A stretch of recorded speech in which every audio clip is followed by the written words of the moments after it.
Salam uşaqlar, necəsiz?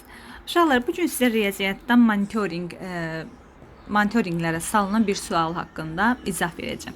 Sualımız belədir ki, A ədədi 240 ədədindən 4 dəfə kiçikdir, B ədədindən isə 3 dəfə böyükdür. B ədədini tapın, yəni B-nin qiymətini tapmalıyıq. A ədədi neçədir uşaqlar? Baxırıq. Görürsünüz də A ədədi 240-dır. Biz nə edirik? 240-ı nə deyir?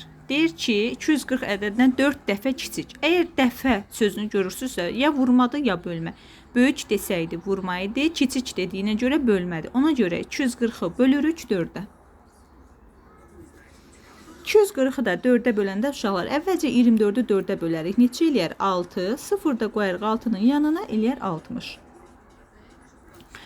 Daha sonra soruşur B ədədində isə B ədədindən 3 dəfə böyükdür. Yenə də dəfə var. Burada böyük yazıldığına görə ücə vurmadı.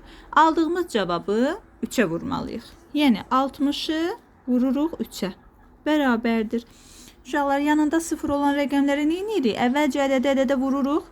6 vur 3 eləyir 18. 0 da olduğu kimi yazılır yanında. Yəni 0 3-ə vuranda elə 0 özü elədiyinə görə gətirib qoyuruq 18-in yanına. Elədi 180.